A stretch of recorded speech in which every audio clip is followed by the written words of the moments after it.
Oh no, wait 1 second. Really? Sorry, I'm trying to do something real Oh, quick. okay. Guys and gals, we're back. We took a week off. Welcome to Let's Talk About It. I am your host, Kenneth. This is my ace boon coon. OJ. Oh, wait. I can't call you coon. I know. That's Coon. wild. Okay. This is my ace. OJ. There we go. Wow. I just realized that. Ace boon coon, huh? Yeah, man. And that coon You be know? pronouncing these days too, so we do gotta watch. It'd be flying over your head, you know? Crazy. the people hit you up, but like, Easter is a representation of how they used to hang niggas. He's like, really? What? You know they eat turkeys on Thanksgiving because they used to hang niggas. Man, listen. Like, dang, I never knew. I never knew. Okay. First up on the agenda, I would like to go to a subject you recently added with the major. Why can't I say her name? Marjorie Taylor Greene. MTG. Just call her by her initials. That's what everybody else do. MTG. So, as we all know, MGT was a wild child. MTG. Marjorie. Just call that him is not a Miss hard word Green. to say. That Just is call not him a Miss hard word to say. Green. It's I'm not. struggling right now. She's leaving Congress. Yeah. She had a brief month-long back and forth with the president. Somebody she's supported through thick and thin. She's never minced words with the dude. She was an ardent supporter of him, thick and thin. But it seems like the splitting point was the Epstein files. She had planted her flag a year ago on these Epstein files. The president summarily dismissed them as not a big deal. And then it became a big deal. Let's rewind back a little bit. She cemented her flag in these Epstein files because the president was talking about the Epstein files. Or sorry, he jumped on it because the person running for presidency 07 currently was running on that. Like he ran on, we're gonna release the Epstein files and expose all these Democrats, blah blah blah. And she jumped on it and rode that wave too. She rode the wave. That helped her get elected. But the funny thing was, the first time she was part of that whole QAnon, yes, eating babies and all of that. She was with that. Jewish space lasers is what got me. That's when I stopped taking her serious. She successfully somewhat got away from the crazy conspiracy theories and more was in reality. And the Epstein files was in more the reality of what can be actually done because no one believed he hung himself. No. Everyone believes that he was blackmailing people. You know what I'm saying? The emails heavily suggested. So everything for this, she had no reason to jump off when her base wanted this. Let me ask you this simple question. Okay. The president called her a traitor. And then 2 days later told all Republicans, go ahead and sign off on it. To sign off on it. So what was that in regards to? It's obviously in regards to the Epstein files. She's calling for the files, even though the president doesn't want it. She's deep into it. And then he calls her a traitor, only to go back and tell everyone on the party to do the same thing. Right? So the question remains, right? Hit dog is gonna holler. Mm-hmm. Right? Nobody believes if nobody believes innocent. He is either guilty of protecting a pedophile or he himself is one of the pedos. I don't think he's one of the pedos, although all signs lead to that. Yeah. He had already. So here's the thing about guilt. And Why do people people that go to jail. Why do people give him that much grace? I'm not, because the other thing is just as bad. So I don't have any proof that he did it, but I have proof that he knew. Okay. And the proof that I know that he knew came from his own mouth. When he stated, I told him, stop stealing my girls. I'm gonna say like this. He said that out of his own mouth. Like, yes, I knew, I told him. And then he said back then that was why workers, he quote unquote unfriended them. Unfriended him because he kept stealing his employees. Yeah, but he kept stealing all the underage girls. Like, he ain't never stole none of the bellboys. He ain't never stole none of the bus boys. The pool boys is all safe. Well, you know what? We don't know yet. We don't know yet. Because either Bubba was either a president or it was a horse. And I'm gonna tell you, it doesn't matter. That's disgusting either way. Disgusting either way. So there's a picture floating around of Clinton with a man about to handle his business. I immediately dismissed it as AI generated. When you run the picture through the AI generator detectors, it comes back 90%. 90 to 99%, depends on which one you use. Right? There are some that says 30% messed with, but even if that's the case, wow, that means most of the picture is real. So it's very, very interesting. Very interesting. But back to MTG, right? She's to leave in January. January 6th is basically her last day. It's a fitting day for her to leave office. I've never been a fan. I felt like she saw what this was leading to. She sees the downfall of the Republican Party. If you talk to Republicans, they've never been more popular. I think they're as blind as the Democrats was 2 years ago to the possibility of their own downfall. And they're just, I don't know if this is a cycle that just always repeats itself. The one who wins doesn't see their fallibility. But so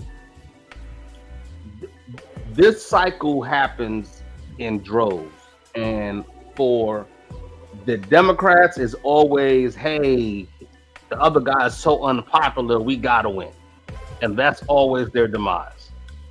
The Republicans is, hey, we're speaking on the good talking points, so we're gonna win. And so I've been listening to politics since 2000s, like 99, 2000. And believe it or not, I grew up a conservative. People, me too. I won't believe that, but I was did. Conservative until I joined the military. You know what? A black conservative from California. That's crazy. It wasn't when I joined the military. Well, actually, because you joined after me, so probably was around the same time. But what year did you join? I joined in 2000. Yeah, so I was 2 years behind you. Yeah, so I flipped probably around 03-ish. 02, 03-ish when I realized all the nonsense was happening. It was stupid. But what happened was when the Republican Party had a chance to put someone competent in after Bill Clinton, and by competent I meant Colin Powell.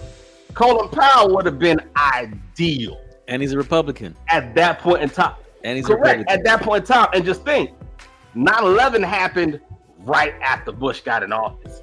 So I don't think Colin Powell would have won because he was so tightly associated with Bush. and Bush went from the highest approval ratings in the history of the United States to the to the lowest.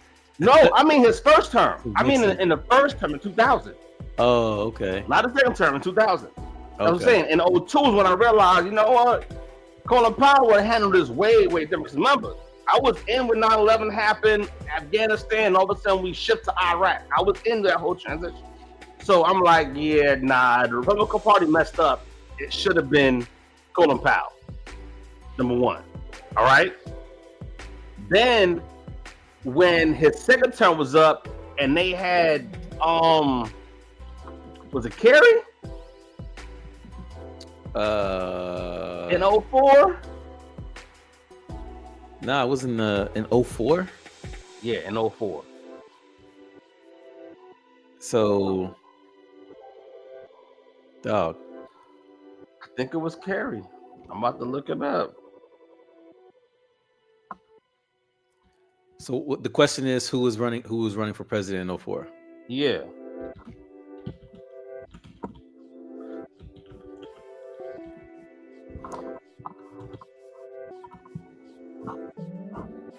Oh, it was Kerry. It was Kerry. wait, I'm Kerry. looking. So Bush, so Cheney, then, Kerry, yeah, and Edwards. so it was Kerry. Kerry, I did not like Kerry. I did not. Didn't like Kerry. Was not a fan of Kerry anyway. And I'm like, yeah, Bush gonna win again, and Bush won again. Oh wait, it's like we learned our lesson. Got Barack in it, but I also think in 08 it was a setup because we was in the deep recession and they gave it Okay. to a black dude that they thought was going to fail. Okay, so yeah, I don't know if I've ever told you this, but like, did you know in the NFL, the black coaches have one of the highest, will have the highest winning percentage Yes. among all the races, right? Thanks for Tomlin. Appreciate that, homie. Which makes no sense because they only give teams to black coaches when a team really sucks. And as soon as that team gets a number one draft pick quarterback, that coach basically gets one season, maybe two, and then he's gone, right? So when you look at the winning percentage, you automatically assume they would have a low winning percentage, and it's actually the opposite. Why? Because they took over for these losers who, because of their familial connections and stuff like that, they can stay coaches for a long time. If you're a bad coach, you can bounce from team to team to team. If you have a lot of coaches, like if your father was a coach, Chip Kelly. you get to do that. You get to jump around. You don't really need success, and you never really take the full blame, right? Unless you're a black head coach, well, they will give you the full blame. So you only get 2 or 3 shots, and if out of those 2 or 3 shots you're not successful, well, then you're an assistant coach or you go to the college ranks and you're relegated forever, right? So the cycle is built for optimal lack of success. But the thing, here's where they mess up. They only give head coaching jobs to black people when they are dominant. When they are, you know what I'm saying? You can't be average. They don't take a chance on you if you're a black coach. They hire the most experienced prize coach when it's the black coach. But if you're a white coach, you might have had 4 or 5 stops where you had lack of. They don't fire you if you're successful. They don't fire you unless you're successful. So if you coach for 7 or 8 teams, which only white coaches have coached for 7 or 8 teams as head coach, it's because you sucked. You had success at some point in time, enough to get you garner another job, become an assistant coach, and then get another head coaching job. But this is rare. And you could name, like Dennis Green. What's the coach? He coaches for the Minnesota defenses. There's only a handful of coaches who get that second and third head coaching opportunity. Atlanta head coach, Coach Raheem. Shout out to Jersey all day. Yeah, see, and he's a Raheem young man. Moore. He is, but he be wilding. I ain't gonna lie, he be wilding. So sometimes that Jersey come out in his coaching, and he be wilding. Like, what you're not gonna see is a team win the number one pick in the draft, have the generational quarterback, and they keep the black guy. That's not gonna happen. He's out of there. Unless let's take it to the Super Bowl. Only reason Tomlin's still here, I don't care how many games he's won or how many consecutive seasons gone to the playoffs. That does not matter. He won the Super Bowl. Listen, I promise you this.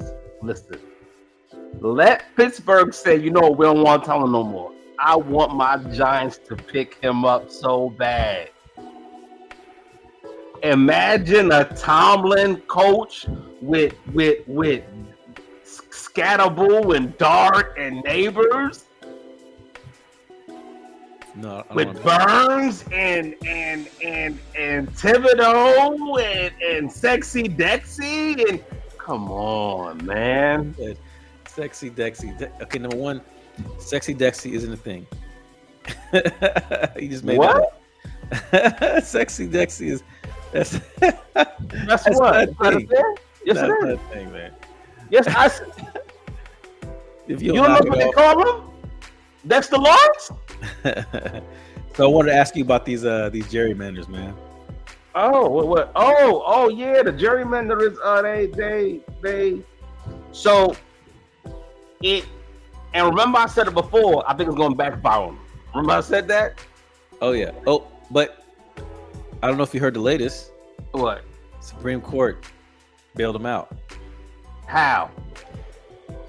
So the lower courts said this is racial gerrymandering is not legal, and they rejected the new maps, and they had to go by the maps that they had drawn on the.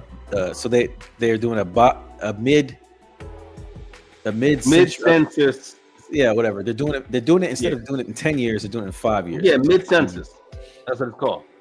So they are mid-decade redistricting, which is rare. The judge said you had to go back and use ones from 5 years earlier.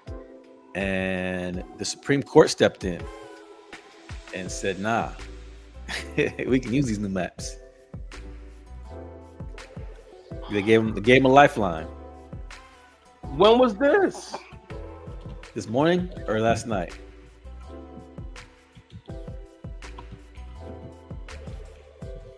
Mid-decade. Oh yeah, 2 days ago. Yeah, legal pause the lower court ruling.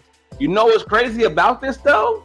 Yeah, there's a lot crazy about this. I don't think this is gonna work for the Supreme Court because so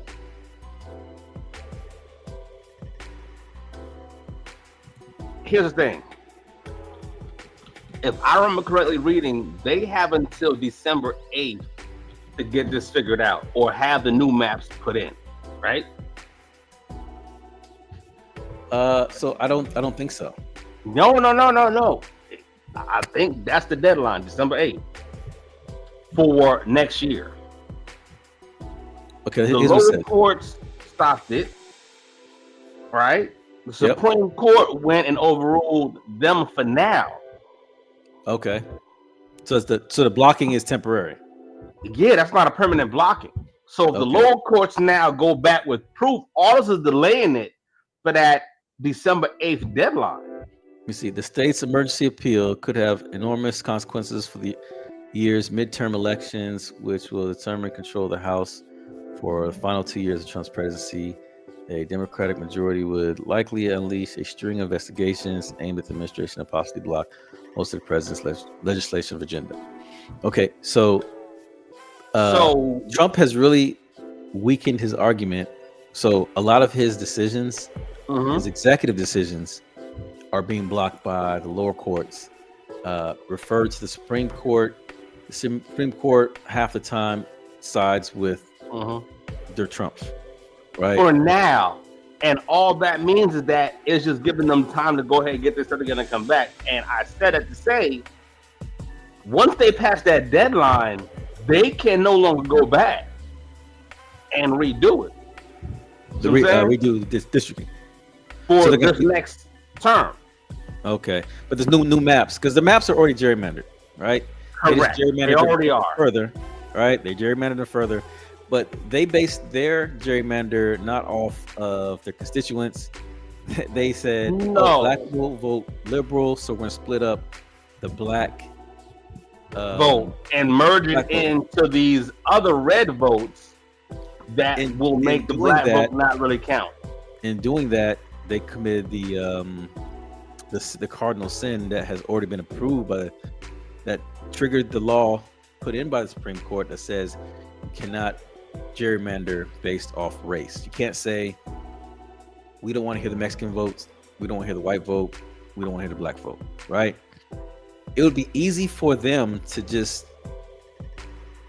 they already did it. They gerrymandered to the point where they would have the advantage, but the only further advantage they could do had to be splitting up the black vote. Whether it was done intentionally or unintentionally, the results are the same. You have to go into And none of that matters. Intention or unintention, it doesn't matter. As long as it happens, that matters. Yes, but this is different from what the Democrats did. The Democrats put it to a vote.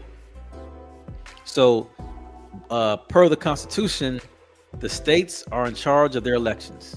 The only reason why California had to put it to an election is because California is one of the only states that has an independent.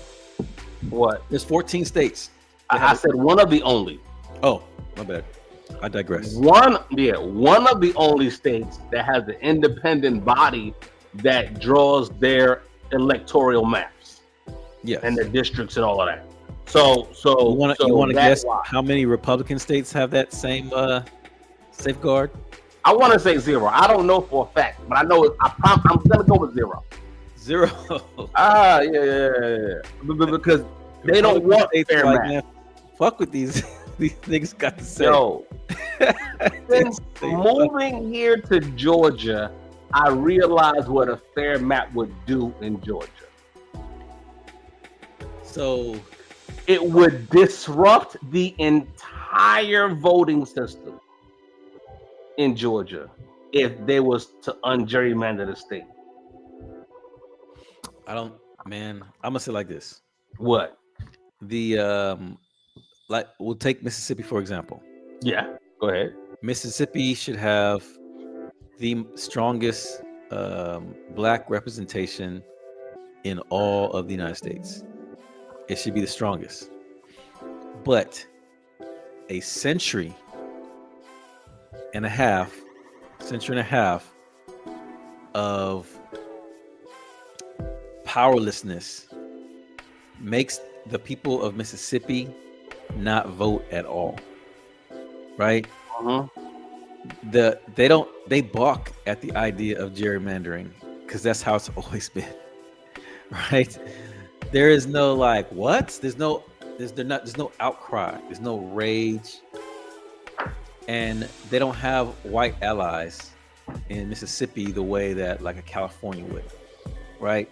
A lot of black people, just think. And Georgia has some white allies as well. Yeah. Which is unusual because I feel like Georgia has made a pivot towards black culture, and it started 30, 40 years ago. But it had to. Because the numbers, when all your customers. When you look at Georgia, the 3 biggest areas for population, right? Atlanta, Macon, Savannah, and you could throw in Columbus, but it's not really there in Columbus, right? They're all heavily black residents in those areas.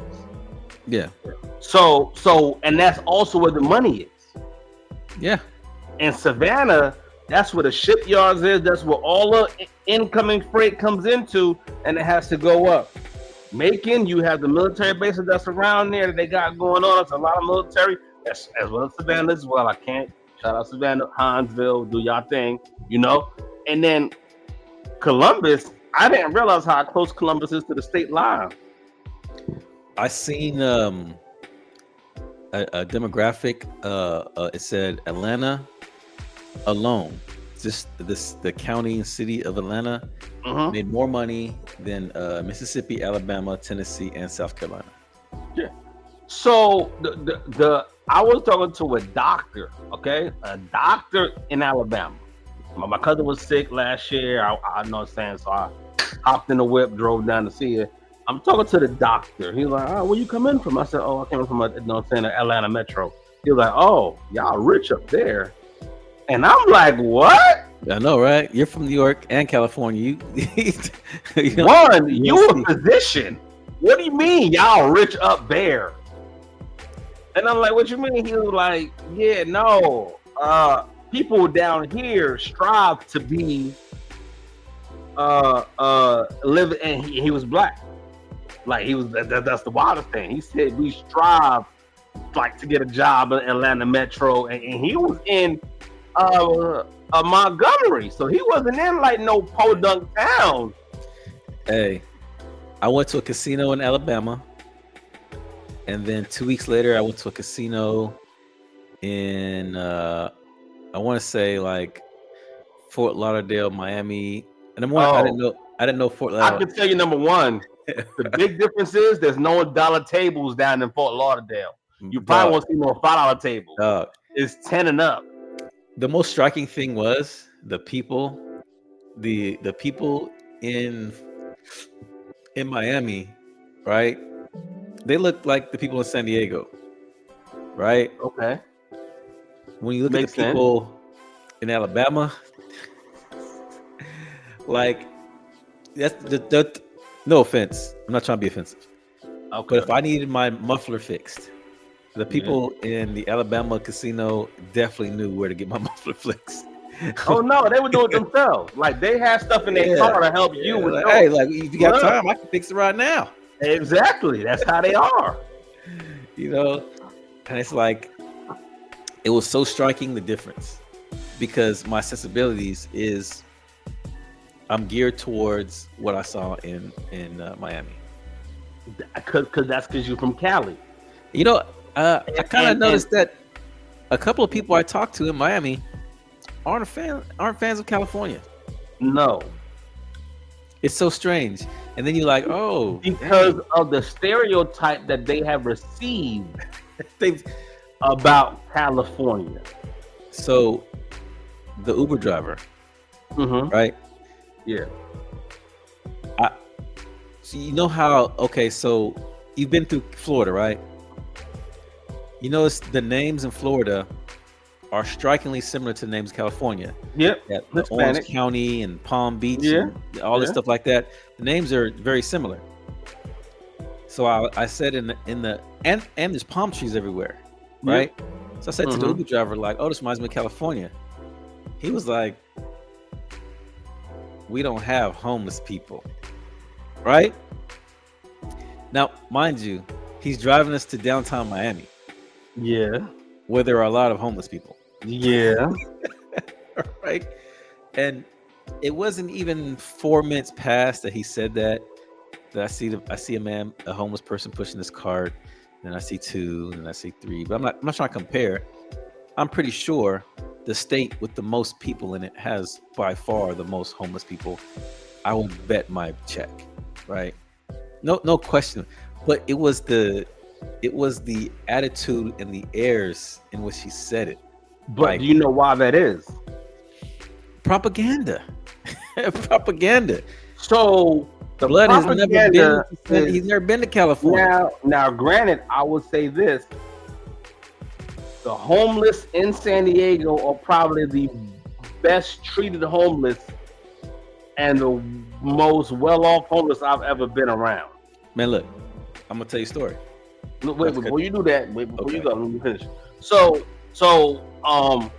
But the propaganda is that, oh man, the homeless are infiltrated all the downtowns in these democratic ran California, and the only one that is like that is currently San Francisco, because they wilding up there. You are 100% right. They wilding up there, but the homeless downtown in San Diego, like when I used to come into work, you know what I'm saying, when I was down at the hospital, I didn't like seeing them. and it wasn't I didn't like seeing them. Is that they was too comfortable. Like everybody had their own tent. They had blank, like they was real, like they Yes. was just camping. And Yes. I'm at No. the red light Did you when I'm say coming camping or off glamping? camp both. It, They it was they was glamping. both. They It was was glad. glamping. Listen, this is what I saw. All right. And I'm from New Jersey, where the homeless that we at in the wintertime, you know they out there hurting. You know what I'm saying? Like there, oh, they got the homeless shelter. It's 20 out. It ain't getting 20 in San Diego. So I pull up to the light, and it's like the row of tents. All right. One guy gets out his tent, gets out, he stretches, he yawns and stuff. He goes next door to the other tent, knocks on it, you know what I'm saying? Mm-hmm. To wake the other dude up. He gets out, you know, and I'm like, wait, I'm going to work, and they just rolling out of tents, yawning, and then I'm pulling off. They over there taking their time, laughing and giggling, and I ain't gonna lie, I was jealous. Cause it's 7, You just to the homeless it's folks. 6:30 in the morning, and they just able to just roll out of bed and enjoy their day. Like it was more jealousy, and then when I found out that they can go to like the little homeless shelters to get blankets and all that, I'm like, San Diego got too many homeless because they're too comfortable. I'm gonna Y'all stack make it hard for them out there at all. Like if you homeless and you want somewhere to be, no, San Diego. check it out. They got tents, they got blankets, Free. they all for free. But Like check you this out. got people. I saw a lady go somewhere that had blankets on clearance, buy brand new. Like she bought like 10 of them, brand new blankets, comforters, and took it to the shelter. I said, man, listen. Check this out. Okay, true story. When I worked at the clinic that you hired me at, right? I'm working there, and the kids there, in order to get their little hours, right, for volunteer or whatever, they go downtown and they volunteer with the homeless people, right? And you know, I go out there, try to be part of their little function, right? And you know me, social butterfly, I'm talking to the homeless people. And the first question you ask somebody is like, where are you from? Right? I asked this question to like 70 people. Right? Everybody's from Nevada, Arizona, Hawaii, Texas, right? All these homeless people. There'll be like one out of the 10 homeless people are from California. So I asked the guy, if you're from Hawaii, why would you come here? He was like, I got arrested and they gave me a plane ticket. He got arrested for vagrancy and they gave him a plane ticket to California. Dog. So once you find that out, you start asking people. Other states give money. Bus ticket is usually a bus ticket. The plane ticket is only because he was from Hawaii. He was Hawaii, yeah. You ain't no bus from Hawaii anywhere to California. They were given bus tickets to California, because in some states, like if a guy came from Wyoming, and it's freezing outside, it's cheaper for the state and all people's involved to buy him a $90 bus ticket, a one-way ticket to California, than it is to give him and once he gets to California, they have a roadmap of how to get the things that they need. They're still homeless. The situation, my brother was homeless, right? My brother was homeless. And he says, if you're homeless, it's by choice. If you don't want to be homeless, you know, if all you do is thug it out for 2 weeks, they'll find you some place to go. But the thing is, a lot of the people who are homeless that he dealt with are on drugs. And when you're on drugs, it's hard to make the transition from homeless to, you know, housed, because you got to show up, you got to do all this stuff, and you got to grind it. It's only 2 weeks of grinding that gets you from home. So I had no empathy, right, for the homeless people because they were going through something. And until they decide they don't want to be homeless anymore, they're going to continue to be homeless, right?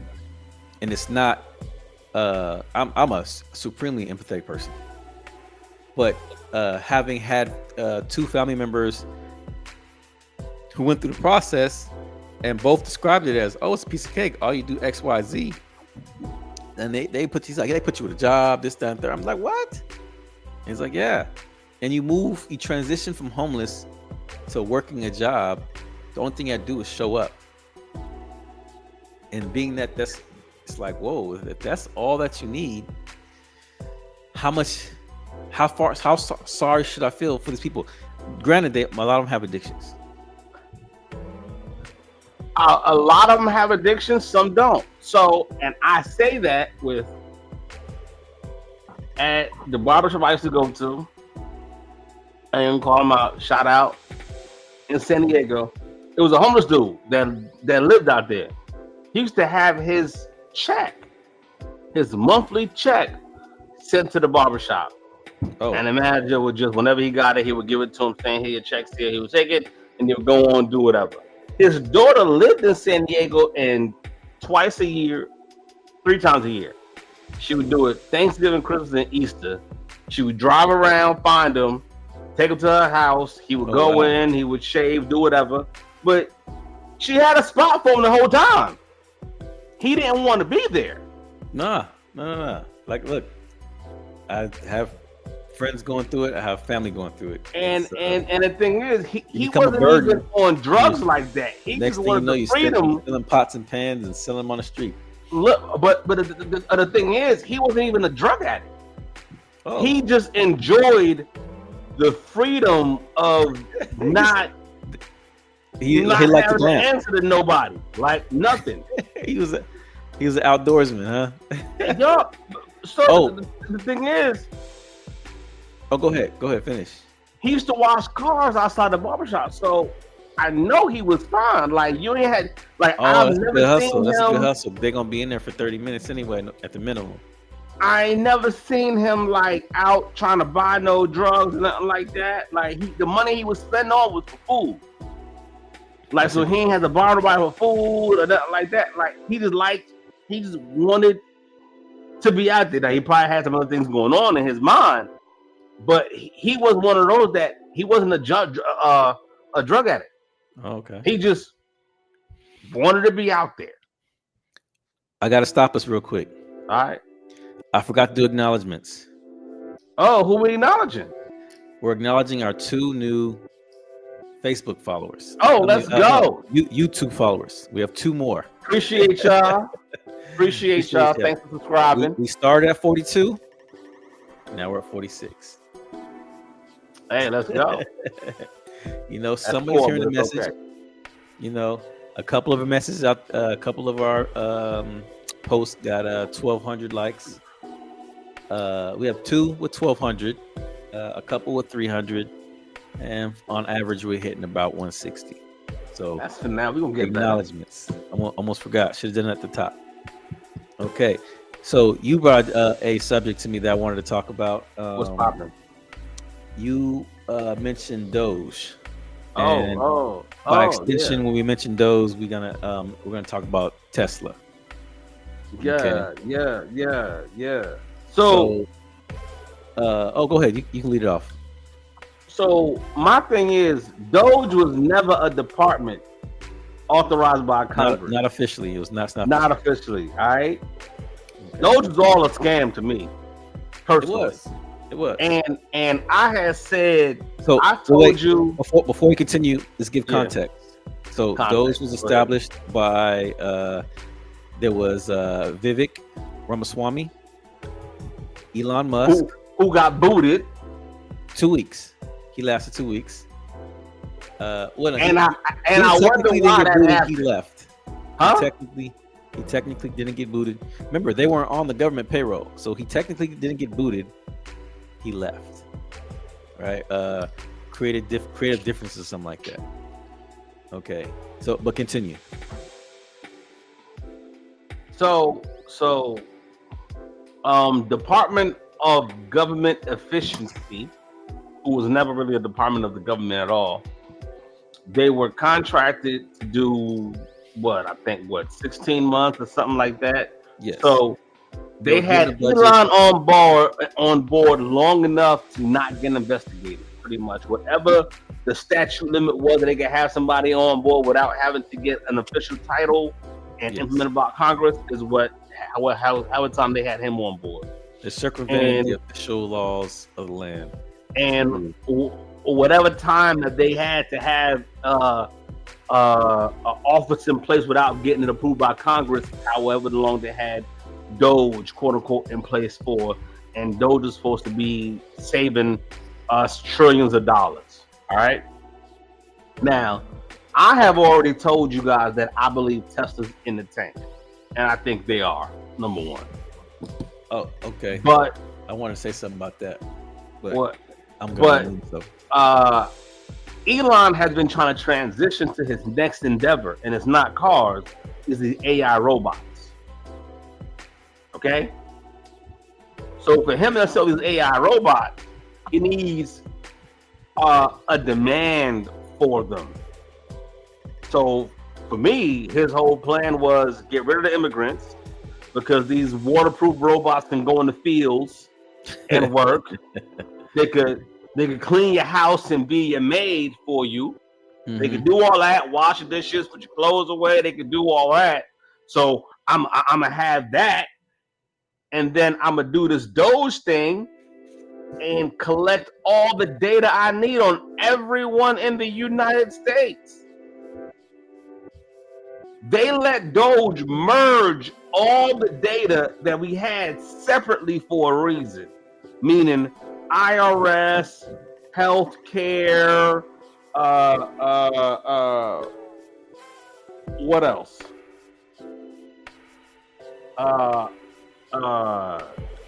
Let me jump in real quick. Go ahead. I'm gonna say it was never about any of that. Elon was in it to get rid of competition. It was. First and foremost, it was also to get data. He wanted the data. First and foremost, he wanted to get rid of his number one competitor, NASA. Yep. They stripped $250 billion from the I mean, I know that's a little bit of change for NASA. Not just NASA though. Just NASA. He wanted those contracts. He wanted those contracts. He wanted the military contracts, right? Yep. He wanted the solar contracts. It was something else I had written down. He had so much to gain by stripping other departments of their ability. Number one, they stripped the auditors. So okay, because they had to strip regulations. You got to strip regulations. Yeah. So you get rid of the regulators, the people who will like say, "Oh, you can't do that." Their department is gone, right? So why can't I do that? Right? That's number one. Number two, if NASA doesn't build rocket ships anymore, which is their main job.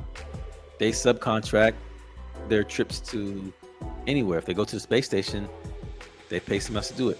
So here's the thing about Elon Musk. He's a very interesting person. Okay. He is very good at rewriting history. He is not the co-founder of Tesla. He's not the founder of Tesla. He bought that mother. He bought a company, listed himself as the co-founder, and then later the founder, after he sued them out of existence, right? But wouldn't you like? I think a normal person, his only product that he had full control over failed. Yeah, the Cybertruck, and that's the reason why the Cybertruck doesn't look like any other Tesla. It looks like ass. It's not bad. So the people get crazy when I say it's not terribly priced. It's not terribly priced considering its performance and what can it do. It's priced pretty well. You know what I'm saying? It's just so strict on if you make any changes, you void warranties. If I paint my car, if I don't want it in that matte metallic joint, everything voids the warranty. Because they want to keep total control of your car, which makes no sense. Which is why he wanted all the data but his robots now. He realized that people wasn't going to want him being intrusive into even with the Tesla stuff that they wanted. People like, nah, I'm not doing that. No, I'm not doing that. Well, guess what? I'm going to bypass you. Yeah. And then he hired hackers, right? He hired young hackers, people who don't know enough, not that the people who don't know what they don't know. They Correct. wasted so much money paying out. So, okay, we don't need this department. Right? You establish that we don't need this department. The next thing you need to do is find out if somebody else needs the department and what is the cost if we fire people. You have to pay severance to 20,000 people to buy out a contract that's already 3/4 done, right? They did all these ignorant things with the process of hiring people that you've already fired. It's insane.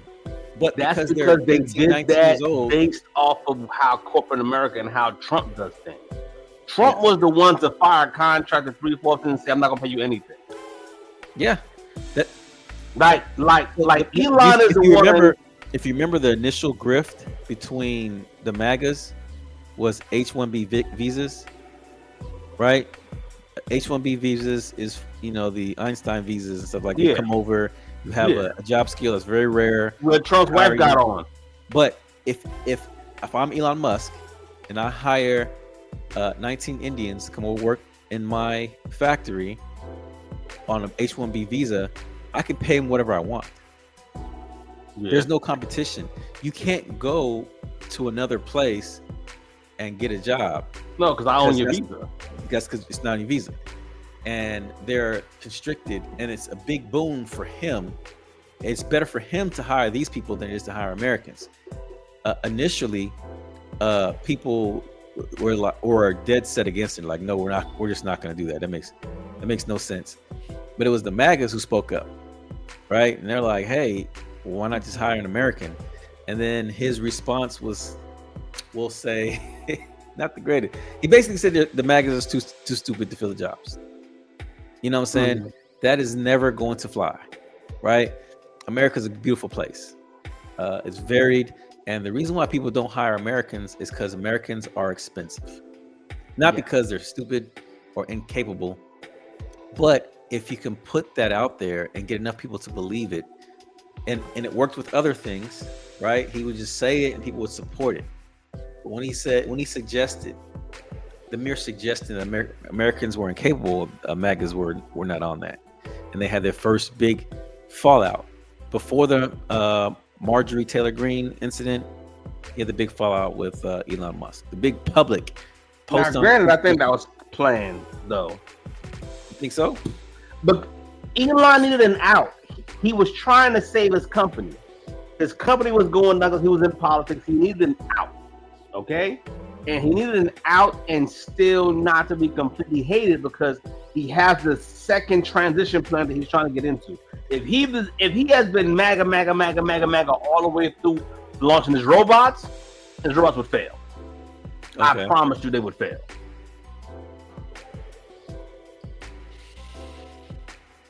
I'm tracking.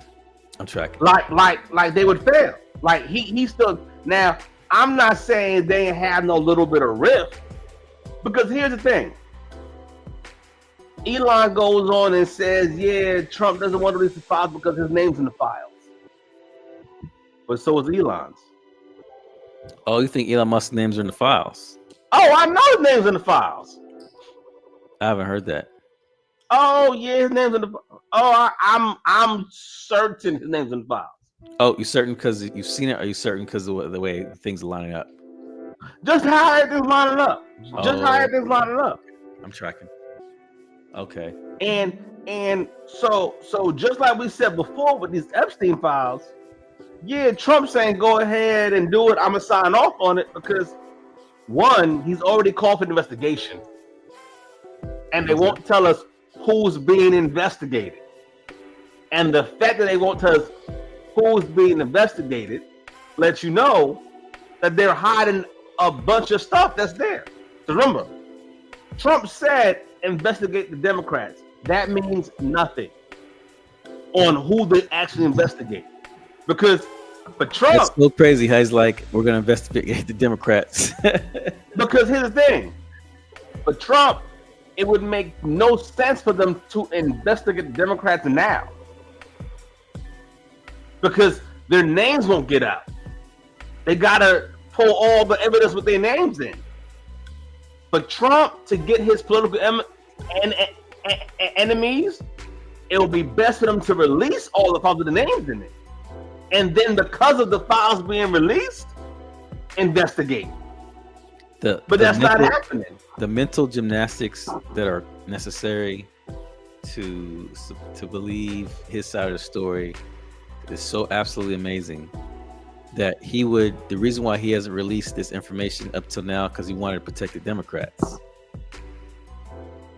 You ain't protected the Democrats. You ain't never protected them from anything.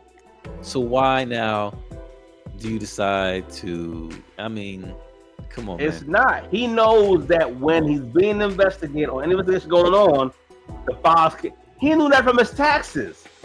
What do you think an audit is? An audit is an investigation into your taxes.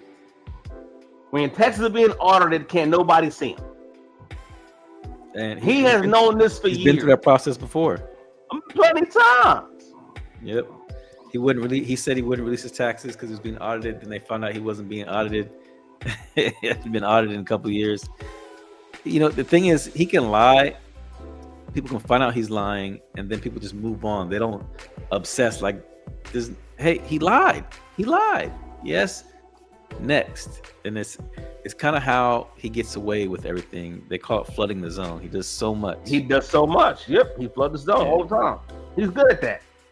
So he's Venezuela, very good at that. It's up to 80 dead now. 80 dead. There is an entire armada. There's an entire American fleet off the coast of Venezuela right now. Nicolas Maduro, who we can classify as a narco-terrorist. He is a narco-terrorist. I'm not gonna dispute the Trump's assertions that he's a narco-terrorist. He's definitely a narco-terrorist, but he's also a dictator of his own nation. And he holds the people and the well-being of other people at his behest. And I don't believe the people who are being blown up in the Caribbean are all terrorists. I do believe some are, maybe none. Some terror. Some seem obvious, but the fact that the propagandists from overseas, it turns out a lot of those sites are just fake sites from like Uganda and all these places that are outside the United States. But the pictures they post of the boats being destroyed are not the boats that are being destroyed. They show the videos of these boats, right? If they were like the ones that are being shown for propaganda purposes, I wouldn't even question it, right? Wouldn't even question it. But that's not what I'm seeing. I'm just seeing a fast-moving boat get obliterated. So here's my thing about that, Kenny. We are talking about Venezuela. Right? Not Cuba, right? Not Cuba. Not DR. Not Dominican. I know Black Papi. Not Haiti. No. Not Bahamas. We are talking about Venezuela. Okay? Do you know how many times the boat would have to gas up to hit the United States from Venezuela? Well, I'm going to tell you, I cruise in the Caribbean all the time. Yes. And we never stop for gas. Okay. You're right. But we're also not on a five-man cruiser. Exactly. And you're also not in Venezuela. And that's why I specifically said, look at a map, dog. And look where Venezuela is. What is the point? Why? This boat, they're trying to. So I honestly think it's layered. Okay. It's not just one thing. They're trying to normalize killing drug dealers. And I say that in the lamest terms. I'm not going to say narco terrorists. I'm going to say drug dealers because that's what they want to do. Okay? It started in Venezuela in the open water, right? Mm-hmm. Then this administration started saying that they want to go to Mexican cartels in Mexico, right? Once you normalize the people's view into these things because they're quote unquote drug dealers, yeah, you got to have a boogeyman. It's not even just that. Now they can go in your hood and say, "Oh, we got to blow up this building because they're drug dealers in there." Oh, we got to do the SWAT raid and kill everybody in a raid because they're drug dealers. Okay, I can see that. I see your theory, and I raise you another theory. They blew up an entire block in Pennsylvania, and they no longer talk about it. They bombed. It was a bomb. Move, right? The move. Huh? They dropped the bomb. The police dropped the bomb on the whole people. On the move, there was the move movement, and they dropped the bomb in Philadelphia. It was the only time America ever dropped a bomb on its own people. Now, mind you, and what was that all about originally? Some Black Panther type style independent shit. That's what we know about. But why did they do it? They were saying that it was an organized crime and they was doing all that. And that was big when they was talking about, oh, we're against crime. So you normalize doing things because of what the whole big issue is. And then some people turn a blind eye to it. Somebody on my timeline, when I said killing people in the boat in the middle of the ocean is illegal, somebody on my timeline said, if they're killing the drug dealers, I don't care. How do you know there was drugs there? Yeah. How do you know there's drugs on that boat without? I can't even have an opinion on it unless you show me the evidence, right? To me, you're killing random people. Right? Here's the thing. It's not your job to show me the evidence. I get it, but at some point in time, we're all gonna know. But I see your theory, and I raise you another one. What's another one? Okay. So you've heard of the whole theory behind Donald Trump wanting to remain in office. Yeah. And recently, he's dispelled those notions. He was like, "Oh, I can't stay in office. It'd be nice, right?" When have you ever known him to concede that, right? I believe, right? He's going to use some War Powers Act type of verbiage to remain in power, right? After he starts a war with Venezuela. But right? We don't have that in our Constitution. We do not have that in our Constitution. But there's a lot of stuff we don't have in our Constitution, like the National Guard being deployed to a city for crime, right? The reason why every American has the right to bear arms is because America cannot deploy what they call the Continental Army was disbanded. There is no Continental Army, right? Okay. So they replaced the Continental Army by saying every person should have their own gun and have the power to raise up whenever they feel like it, basically, right? Because they didn't want to pay an army to just be here in the United States. We're not going to go attack Britain. We're not going to go attack South America. So we have no standing army. That when the army is done, they disband, they go away. No Continental Army. But we're going to have militias. And every man, woman, and child has a right and can't be stopped by the government to bear arms as long as they're part of a well-trained militia, yada, yada, yada. Which is, the reason why everybody has a gun, but none of them are in militias. But that's a whole different story, right? So to land the plane, we got, all these people, with the guns. Damn, I forgot where I was going with this whole thing. I wish I could rewind and go back to what were we talking about? You were saying that he wants to start a war with Venezuela before he leaves office. Oh, I went on a tangent. Yeah, so He's doing all these things, testing the Supreme Court. He has a 7-3, 6-3, 6-3. or 6-3 majority in the Supreme Court. Basically, anything they forward up there gets, conservative, not just gets through. So he's testing, but he does it first. He doesn't ask permission. He doesn't get denied permission. He does it, and it comes back. So he starts a war without the help of Congress, because it looks like he's going to lose that He win. will. He will. He's just going to do it, and then it's going to be on us to remove him, type of situation. That's what I believe. Removing him is going to be an issue until we get majority in Senate. The House will do whatever they want to do, and that's another reason why I think MTG left too. Why? So, one, I think she's gonna test her run at Senate to see if she has the juice behind her to go for Senate. She's leaving Really? 2 days after she gets her lifetime benefits from the House. Number one, and number two is she knows that she can't keep battling with Trump from now until election and win the next one. In her district, she is super popular. Like, her district loves her. So she leaves now, right? I think it's better for her to leave. For her, it's better for her to leave now than go against the Democrat then and lose because of the Republican Party that she's a part of, that's doing all this havoc.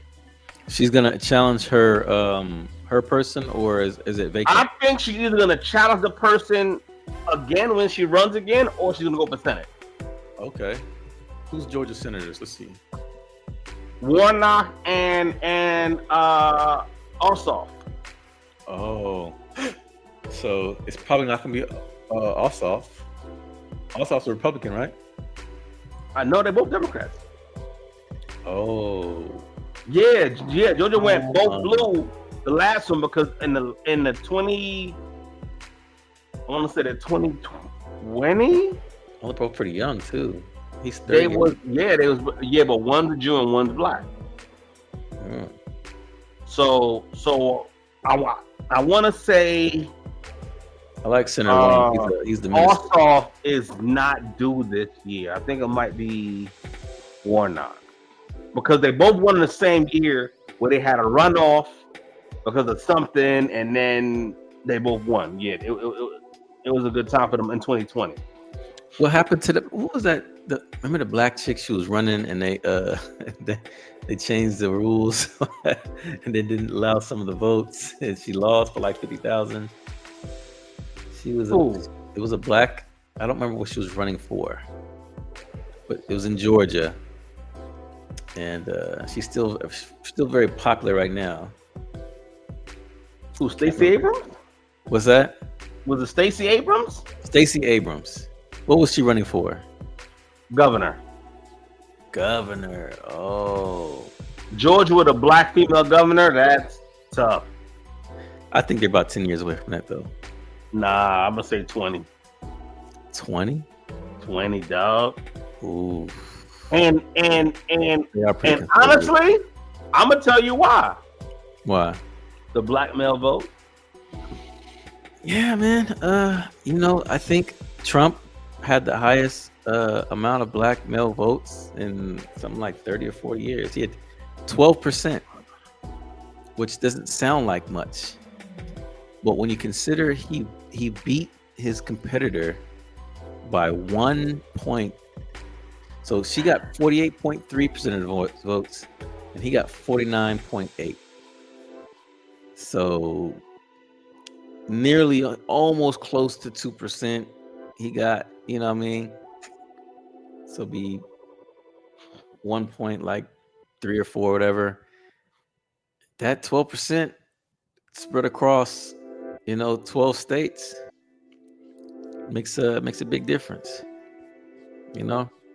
If it had been, the traditional 8%, 8 to 10%, who knows? And amazingly, he's actually the populist candidate too. He won the majority vote. He won the majority vote For the first, Ronald Reagan was the last Republican to win the majority vote. So now that they won the majority vote, we can make the argument. Was it the last one? Reagan. No, I think Bush in 04 won the popular vote too. Nope. No, in 04. No. Not in 2000. Ronald Reagan was the last Republican to win the popular vote was Ronald freaking Reagan. Look it up. Hey, my bad. I believe you. I mean, I might look it up, but I believe you. But I thought it was Bush in the second term. I know in the first term he did not. Every Republican since then has been a minority representative until Trump last year. And I blame Obama for that. I blame Obama for that. You don't get enough of blaming Obama for everything. I just no, because he gave him something too good. Don't say Obama. Blame the people who weren't ready for Obama. Blame them. No, I can't blame them. I can't. The problem is Obama came in and did his job too good. He came in, did his job too good, and he overshadowed the BS that 4 or 5 did. Like, that's the issue. So everybody that either didn't want to vote or was like, oh, he wasn't that bad. I'm like, y'all don't realize what he did. And I don't think that people realize what raising the increase in the debt actually does. Break it down. Huh? Break it down. When you increase the debt, you are decreasing the value of your actual dollar. People, you are owing other countries. That's what debt is. And 4.5 and 4.7 has added more to the debt than every other president combined. The dollar has fallen this year for the first time, and I can't remember the number they said it. No, I take that back. The dollar always falls. I take that back. They were making a case. Okay, they're using Trump's words against him. He said a weak president, a weak dollar, but the dollar is weaker now than it was under Trump. Okay, yeah. I said under Trump, Yeah. under Biden. Under Biden, yeah. Yeah, I messed that all up. I was really trying to smack that one out the park. We had a request in here for the Department of War. What did you want to get into about the Department of War? Oh, the Department. So I said this when they first announced it. It was a stupid name. We are spent. Besides it being a stupid name, like forget the stupid name. It used to be the War Department back in the 50s, right, or 40s, or something like that.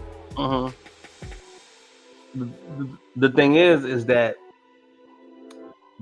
the Republican Party is supposed to be the party of conservatism, spending, right? Okay. That is no longer like me and my Republicans used to actually have real legitimate arguments about like true stuff. Now they just talk about there is no argument. Trump spent more money in 4 years than Obama and Biden did in their combined 12 years. He spent more money than everybody combined. So my whole thing is with that, it's gonna cost us $2 billion. $2 billion just to change a name. People think it's just it's a letterhead. No, we have already ordered paper with Department of Defense on it. Okay, letters with it on it. Like all the buildings that have that on it, they gotta go and redo. Like it's money wasted for something that's not needed. What is changing it to the Department of War doing when he's supposed to be the president of no war? Like he said, I'm the anti-war president. That was him. I'm gonna end all the wars. You ready for this? Go ahead. The debt, the amount of money added to the debt by percentage, to be fair. Right.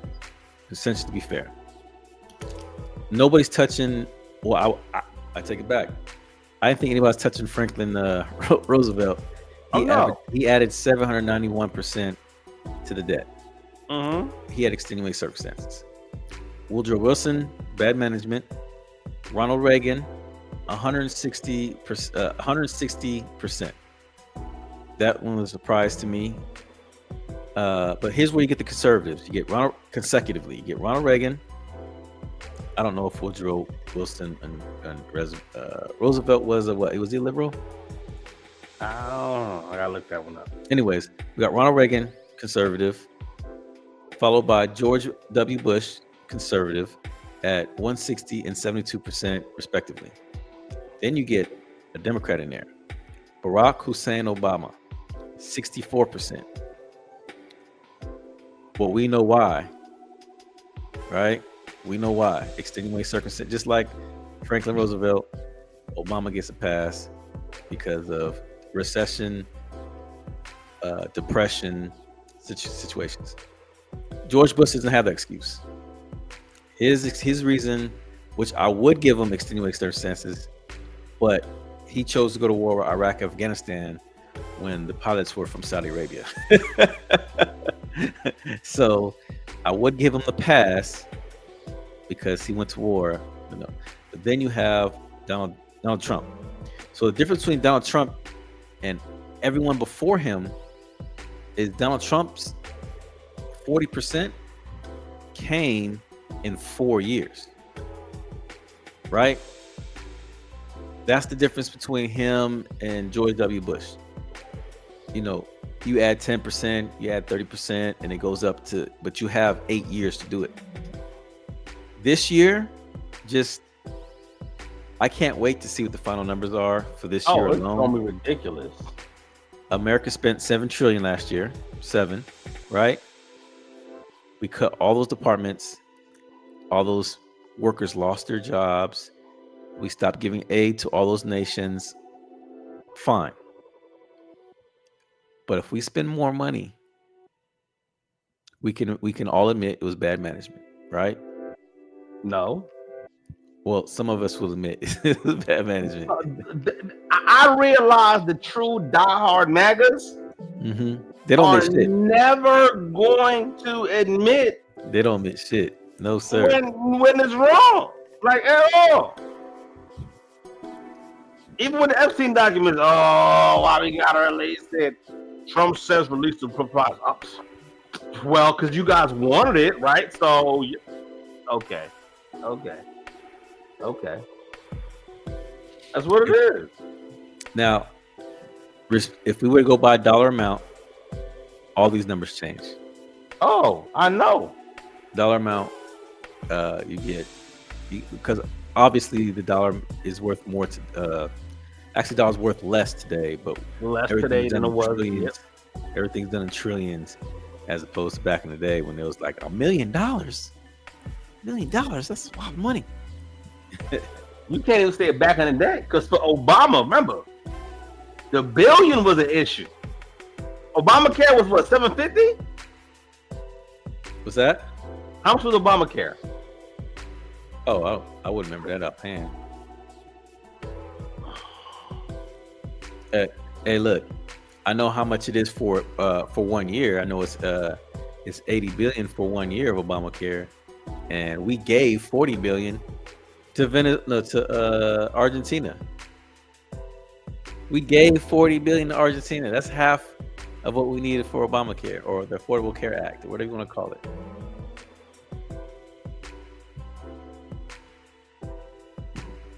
We sent that one home. So so it was 100 and pretty much 150 a year. So he did a $1.5 billion package for 10 years. So $150 million a year is Obamacare, dog. And that's given health care with 150 what? Million. Sorry, billion. Oh, okay, I was to say. Yeah, I'll pay that. We can all get fed. There's 1.5 billion for 10 years. I know you're not a guy who's big on global, the global shit. Who's not? Oh, forgive me if I mislabeled you. So there is a plan in place, right, for peace in Ukraine, right? No, that's not a plan in place for peace. Stop. No, wait, call it that. let me finish. Let me finish. All right. So they they came up with a 28-point plan for peace in Ukraine. And 26 for Russia, 2 for Ukraine. the funny part is anybody who reads it who's unbiased will immediately see the one-sidedness, right? You have basically Russia getting everything they asked for and making zero concessions, and then having Ukraine having to, like, you're good with that, right? You're good with that. And they're like, no, we're not. And it's obvious. And then so we find out today. Well, we did not find out today because they denied it. So I'm not gonna say we found out today. Apparently, the accusation was the Kremlin claimed that they came up with a 28-point plan, that it was their idea. And then the funny part is that Marco Rubio had to accept, like, no, we came up with the idea. It's obviously Russia came up with it, and they got the United States to take responsibility for it, right? So now that the United States has claimed responsibility for it, it makes it seem as though Ukraine is the one who's best for peace, right? So imagine there's a couple and they're getting divorced, right? Mm-hmm. And the judge and the ex go into a room and decide who gets what, while the person, the groom, the man in their situation sits out in the courtroom and waits on what they decide, right? That's essentially what happened. Yes, it is. The person who's going to enforce the rules and the person that has the most to gain from them. You know what? I often think you've been too modest. Well, I think if for this analogy, I think the wife came up with a plan. Said, "Hey, judge, let me talk to you real quick. This is what I want. Go give it to him." You are in fact correct, sir. That is a better analogy. The wife came up with the plan, handed it to the judge, and said, "Hey, this is what we came up with." Tell him it came from you. Yeah. And then got the judge to accept total responsibility. No, this was my idea. She had nothing to do with it. And it's we're always gonna throw this in Trump's face. But for a man who is accredited, all right, don't cut me off. He's accredited for writing The Art of the Deal, right? For a man who's accredited for writing that book, he gets taken so easily. A little bit of flattery, a couple of presents, and he'll do anything for you. You see what Mom Donnie did when he went to the Oval Office? Oh my goodness, when people heard, they was like, yeah, he's gonna go to the Oval Office and kiss the ring. Mom Donnie, yeah, he's gonna say 6 prayers in the Oval Office to Trump. And it was nothing like that. Trump was like, I like him. He's cool. And it only took a couple flattering words. Hey man, that's a nice suit. Thank you. And they were friends for life. And then he told him all about his dumb shit that he had going on. And the people who are still ardent defenders of the president, who swore Mamdani's presence, the day before, they went, was it the Senate or the House, had the vote to the vote on socialism, to basically guard against it or something like that. They passed the bill. They got 82 Democrats signed off on it. It was basically saying, we don't support socialism. Right? What does that mean, though? 6 hours later, Mamdani's in the White House, and the president cuts their leg out. Like, yeah, he's a cool guy. I wouldn't mind living in New York under him. Yada, yada, yada. Right? I'm pretty sure Mamdani was like, hey, You know that fundraising ban that you have in New York where you can't come to New York and raise money no more? I might be able to do something about that.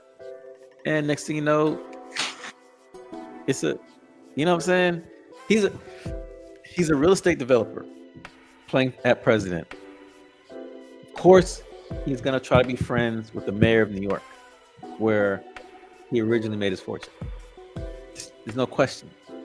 Well, I don't know if he made it. Why they thought otherwise is beyond me. His dad made that fortune. He trash. Oh yeah, there's no question. Well, that's why he's trying to that get back to the 1920s. But that's what his family made the bulk of their money. Yeah, that's why he wants to make America great again. Like, hey, at least I got my answer. For 10 years I've been asking, when has America been great for you? And no one has ever answered that question. I love asking that question to Black conservatives. That's my favorite. Well, now we know, 1920, Prohibition era. When conservatives think that you're stupid, they go all the way back to when slavery was before Jim Crow. Well, after slavery, before Jim Crow,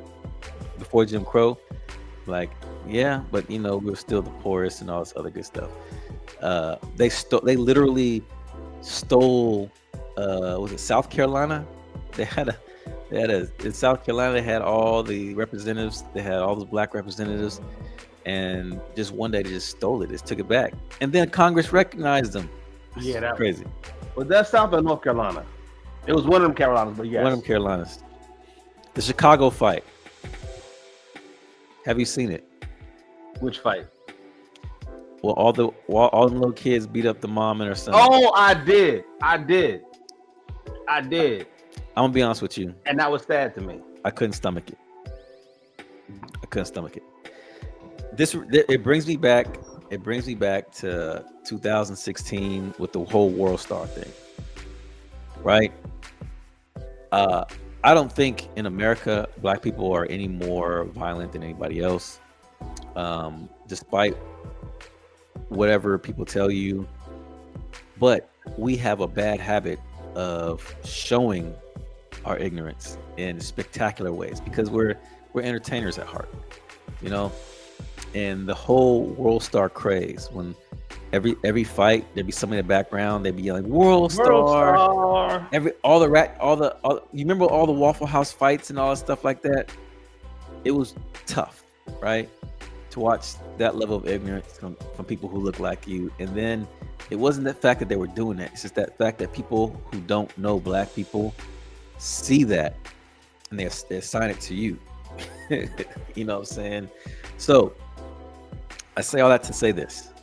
With the Chicago fight, right?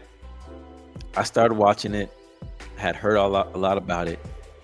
It kept popping up on my timeline, but I would just flash right by it because I just don't want to add to the mind-numbing ignorance. But for the sake of the show, I tried to watch it. I got as far as I could when I was just so annoyed.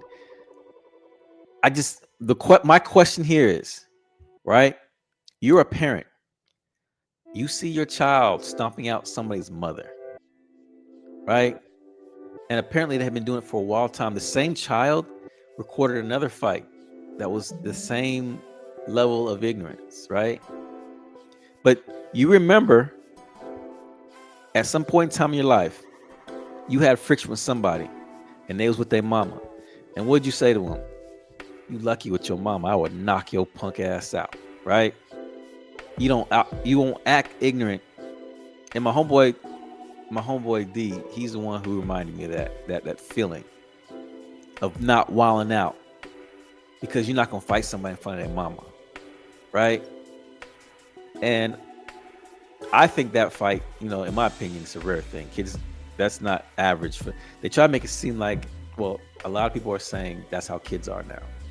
I have kids that age. My daughter is in band. I go see kids that age every day in Georgia, right? Those kids are little angels comparison to what we were in eighth grade. In 1989, Kids we was way more wild than these indoor Now, kids. granted, where you were Yeah. in San Diego and where I was in between New York and New Jersey, we were in a different area. But even in those areas, it was never okay to do stuff in front of parents like that or do something to parents like that. Yeah. My whole thing with seeing that is, I believe they're trying to charge the parents with them. I think each and every one of those kids need to go to juvie. All of them. Every single one of them. Because what that does without repercussions for those kids is give other kids reason to do it because they're like, oh well, it didn't happen to them, so let's go ahead and try it. Yes. Like my whole thing is like, I hate bullies. You have to show the award that of ignorance. Yeah, but my whole thing is our juvenile detention system also needs an upgrade because I don't believe they are rehabilitating these kids how they should. Because juvies are also way too violent as well. Yeah, I think juvie is an awful choice because I think juvie hardens kids. Okay, but let me give you an update. Mm-hmm. So upon seeing this young mother and her children, I should say, get beat up, stomped out, Chicago has stepped up. They didn't just let that ride. Okay, so they're buying her a new house. That's one. Okay. Right. They immediately allowed her to switch to schools. I think that's the least they could have done. Mm-hmm. She was bought a new car. I believe it was done by a rapper. I should have wrote down his name. The rapper I know that was involved in Saw was Vic Mensa. Yeah, I don't know who that is, but hey, I appreciate you. Know Vic Mensa? Yeah. I ain't good with names. I probably bump his music every day. He had his troubles prior, but he's all right. Her and her family was given a flight to LA.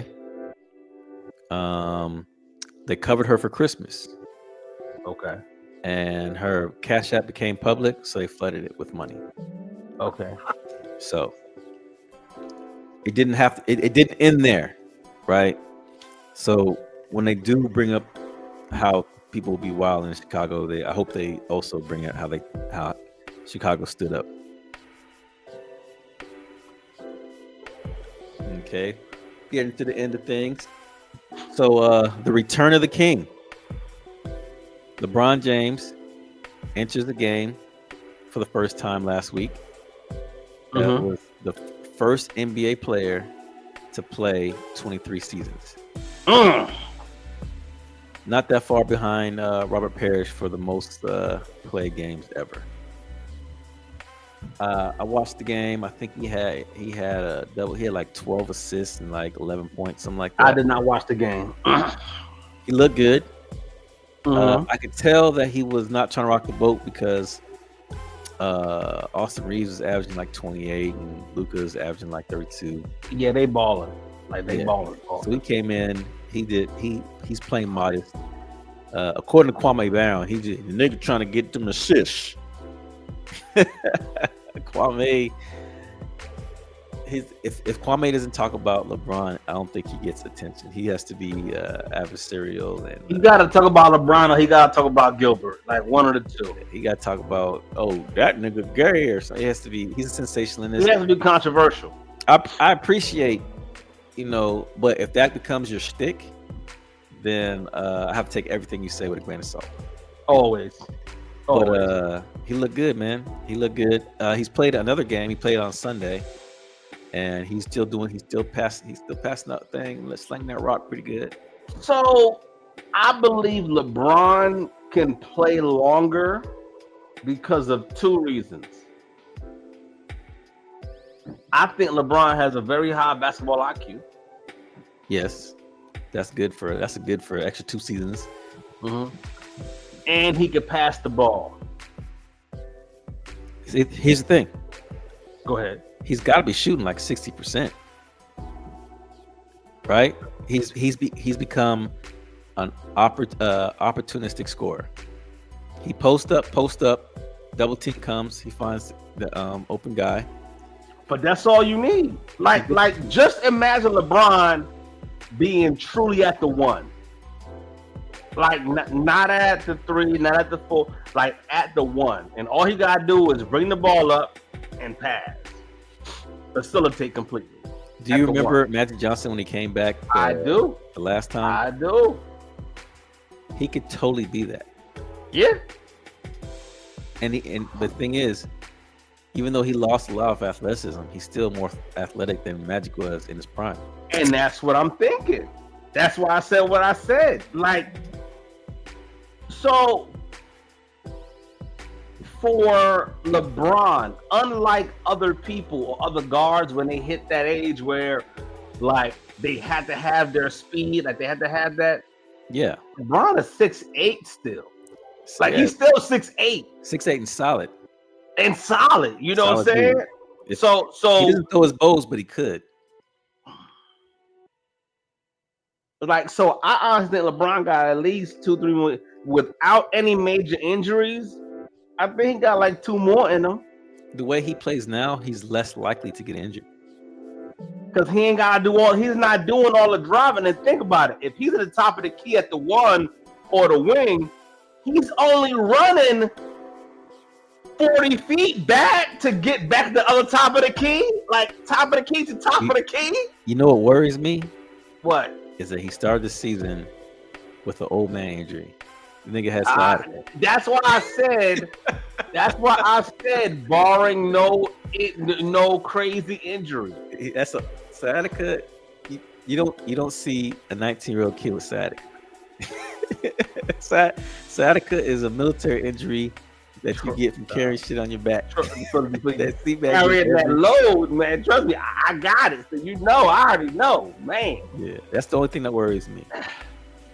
Okay, 2 more subjects. Unlawful orders. Yeah. Go. Don't follow them at all. That is that's just such a somebody's saying, okay. Let's give context because this be the 3rd time we had started a subject, didn't give context. 6 military members made a public statement saying that you shouldn't, advising people in the military, they shouldn't follow unlawful orders. People who are not in the military are basically saying, or for some reason they heard, do not listen to Donald Trump. Right? The statement was very clear. And then they emphasized in the statement illegal orders, right? But this triggered some members of the MAGA family because they took it as a slight towards the president when it's really an innocuous statement. It's, to me, it likens to something like eat your vegetables or look both ways before you cross the street. I'm not saying you have to. I'm just saying it would behoove you. No, I think it's a little bit more simpler than that. I honestly think them saying follow lawful orders is almost like saying, hey, if you go do something stupid, be smart about it. And I say that because a lot of people are trigger happy, right? Mm-hmm. Like, because you do all this training. You train to do this, you train for that, but you never see no action. You train, never see no action. So finally, you get the green light to do some action. Yeah. And you're supposed to go in there and say, hey, go blow up this boat. Oh, your mind is saying, I'm going to blow this boat up. But then you got to also think, hey, do I know why I'm blowing this boat up? Should I be blowing this boat up? Like, is that really what it is? Because honestly, we may not hear about it, but people are going to get in trouble for these boats being blown up. I'll liken it to, okay, you and I are both in the medical industry. The medical industry for decades, right? All right. So we understood that when we were in the military, that if a nurse came to me and told me to administer medication, right, and that patient was allergic to said medication, right, in the Marine Corps, if my sergeant told me to do something and I did it diligently and it wasn't supposed to be done, they would go chew my sergeant out. Like, why would you tell this dude to do it? Because it's expected that you are going to do what you are told. But in the Navy, in the medical department specifically, if I give you that penicillin and you're allergic to penicillin, and it says in your chart you're allergic to penicillin, they're not going to go to the nurse. They're going to look to see who administered medication because you didn't follow your Hippocratic oath, do no harm. Do no harm. And that is basically what they're saying. Do no harm. Yeah. If the president orders you to go to Los Angeles and hold the line and shoot civilians as they come, and you pull the trigger, are you familiar with the Nuremberg trials? Right? They try to get off with the defense, I was just following orders. And America said that's not good enough. So what do you think is going to happen when Americans try to get off on that same defense? It's not going to be good. It's not going to be good. And that's why I said what I said early. I'm like, yo, killing people in the middle of the water is illegal, especially you don't know what they're carrying. You don't know where they was going. And my whole thing about that is this. If you got a boat and you know they have drugs, the people on that boat aren't the ones you want, because the people that's shipping it and the people that's receiving it are way more important than the people on that boat. Because the people on the boat is dead. They got to get it from somewhere else. They're going to get more drugs. You want to know who's bringing it in. Yeah, that'd be helpful. I'm going to tell you why shooting the people on the boats is different, right? So the order came from SecDef to shoot these boats. The intelligence came from, I think it was overseas. England. Was it UK? England? Yeah, the UK. And when they fired those shots, I believe they thought they were in some degree of the right. And it is not their place to question in that situation, right? Correct.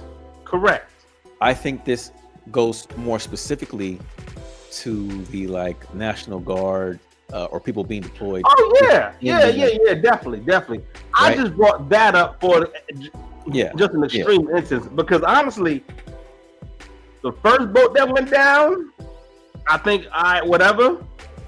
But the successive ones that after that happened, I think they realized, we shouldn't be doing this. Yeah, and not to mention, the missile alone, it's like a $800,000 missile. When y'all shoot these boats, y'all can't just do it. A helicopter can't just, you know what I mean? You know why they want to do that? They could. Because the issue is that if they let's just say they shot a boat, right? Mm-hmm. And it happened, and they killed everybody on board. But it happened to be a fishing boat. They always make sure everybody dies. There's 4 survivors total. But it happened to be a fishing boat with no drugs on board. That would be an issue. Oh, I hear you. So I'd rather shoot a missile, make sure there's nothing there. Yeah. So it's funny you say that, because the first time there were survivors and they fished them out of the water, instead of taking them back to the United States to stand trial, they sent them back to Venezuela. Dog. Here it. And that's why this president is going to be impeached.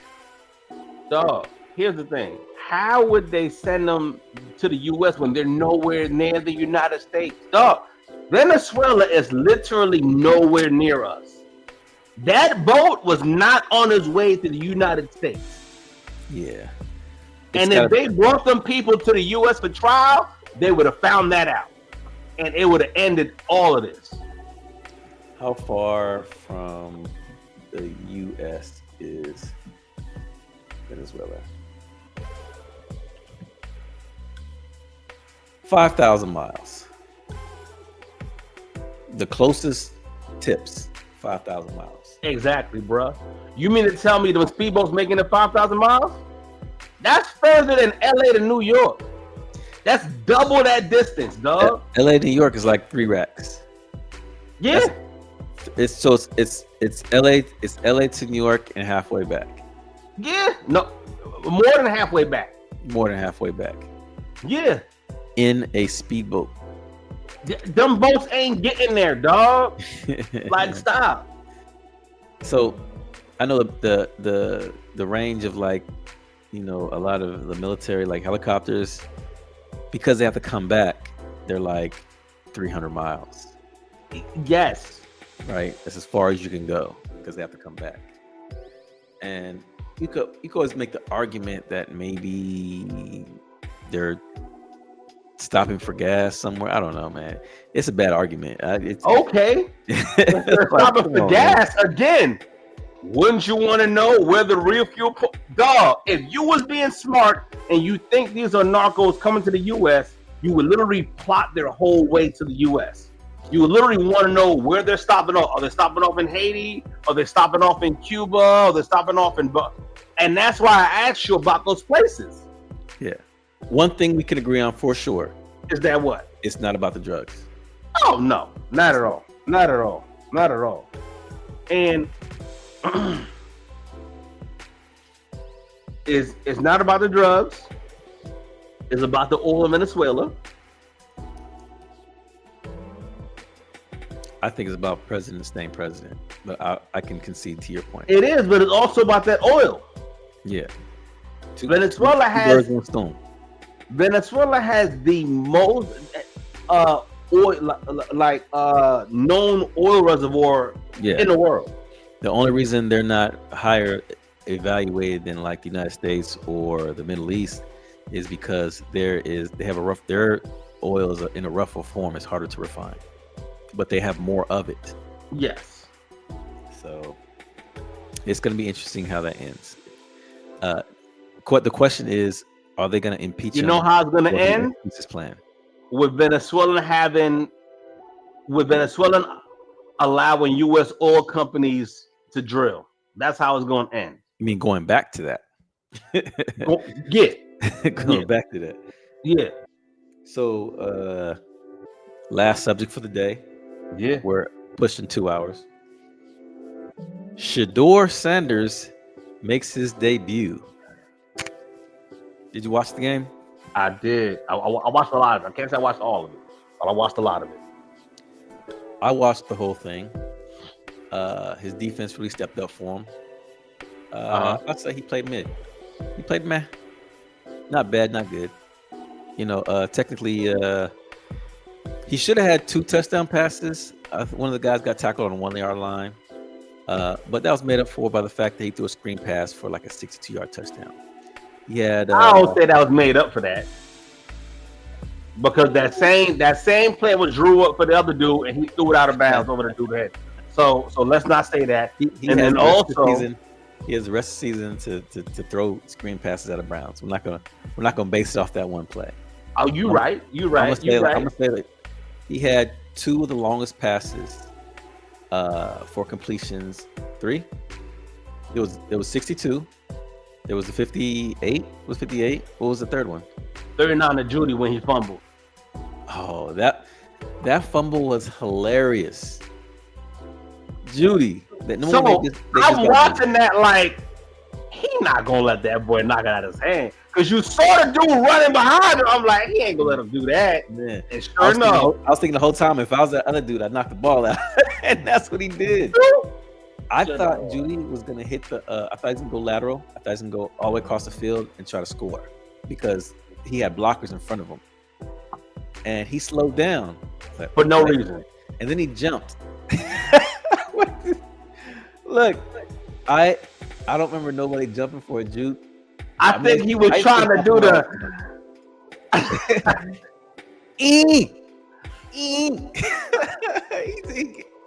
and the dude was like,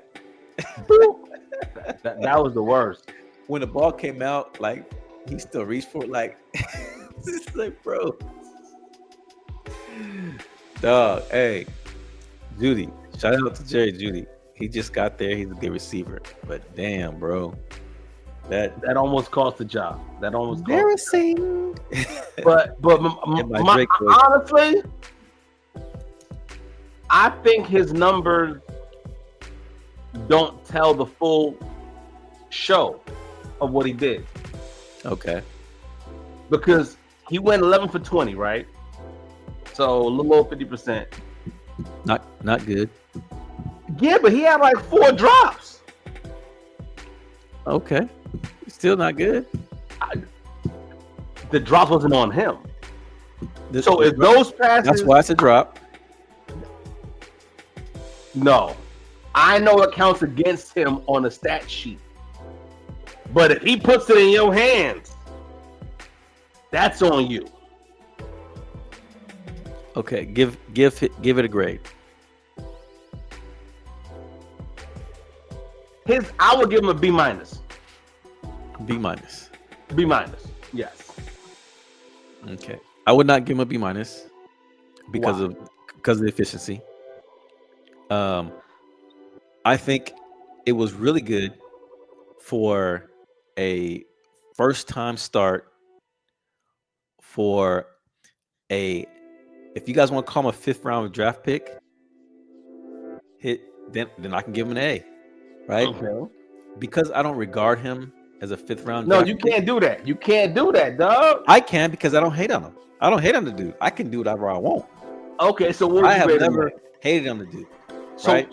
so what would you grade him? I'll give him a C. I'll give him a solid C, not a C minus, not C plus. Solid C. Number one, we can all agree, right? We can all agree his line is not the greatest, but he had time, right? He had time. So if he completes, if he goes 16 for 20, that's an A. 16 for 20 with a touchdown and not that many turnover worthy plays, I give him an A. You know what I'm saying he didn't do that. I predicted he was gonna have 230 yards. So okay, so 16 for 20, that's an A. So what would you give him a B at? A B, you could be anywhere between that 16 and 20. You can still get 16 and 20 and still get a B. But if the ball's off, the balls are high, the things aren't the you know what I'm saying? 14, you know what I'm saying? Just a higher efficiency. Something you want to be 60% on average, right? 60, 62%. But if you get to the high 60s, 68, 69, right? And you're not throwing, because he's not throwing checkdowns. He's not a checkdown quarterback. You know what I'm saying? And whenever you're not a checkdown quarterback, your efficiency suffers a little bit, and that's okay. And that's why I gave him a B minus. Yeah. Okay. If we would grade all quarterbacks, then there would have been a couple A pluses. Huh? If we would have graded all the quarterbacks that played Sunday, he would have had a couple of A pluses. So just based on if Shedeur Sanders' performance was a B, which it was not, in my opinion, it was C. But it's his first start. It was his first start. If you're considering that, if you want to consider that, give him an A. If you want to consider the fact that he's a 5th round draft pick, it's an A, right? I can give you that. I'm just saying I'm not regarding any of that stuff. I'm going off the performance of a player. I'm grading how good he was. See, but here's my thing with you just said a player. He only had a week of training camp with these players. Well, that's what I want to talk about. When Dylan Gabriel was the backup, he got reps. He got reps. Okay, so I was listening to some guys on TV talking about it's not normal for the backup quarterback to get reps. And I'm like, okay, I can go with that. On whatever team you played on, because these are professional athletes, on whatever team they played on, the backup quarterback wasn't getting reps like that. But on this Cleveland Browns team, the backup quarterback was getting reps. So I'm going to say this first. Usually, the backup quarterback is a veteran, like a prior starter Yeah. that you Jameis get Wilson. on board, Winston.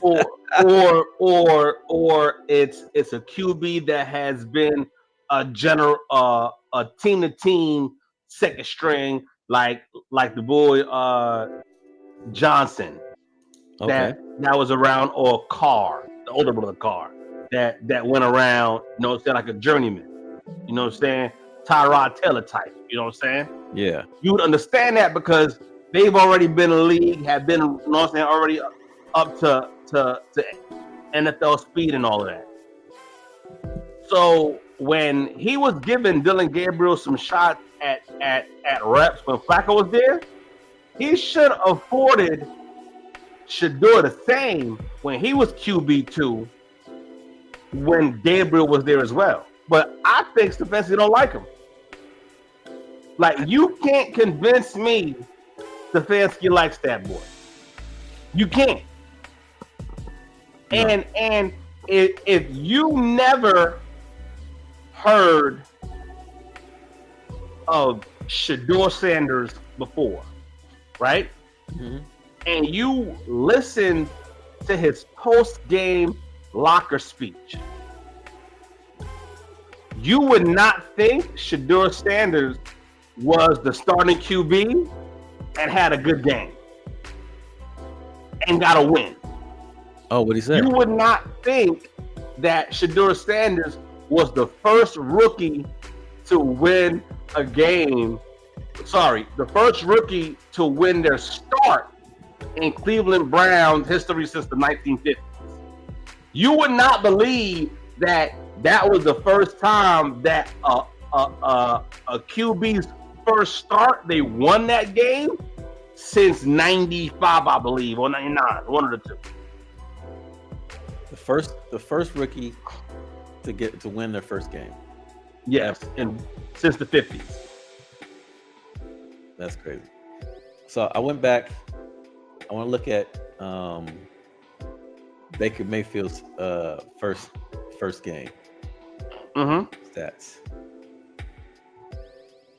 They're making it hard for me, and I'm not no patient.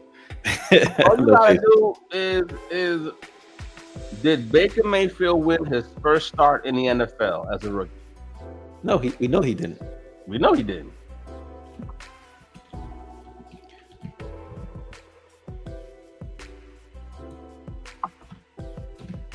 Okay, Baker Mayfield first start. Baker Mayfield has played 7 seasons. I know that he was selected. Okay, you see, pro football. Okay.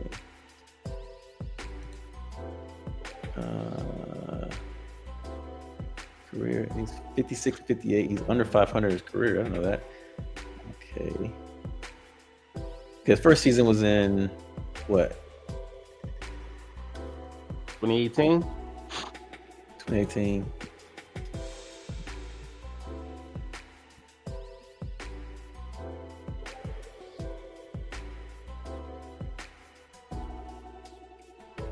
Trying to see advanced passing. I'll take an L on this one. I don't feel like looking for it. Let me see. What were you trying to find? I want to see the stats in his first game. Okay, I'm gonna click on 2018.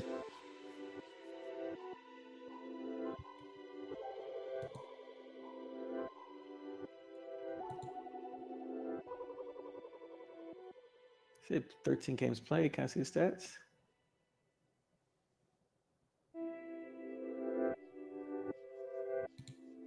Anyways.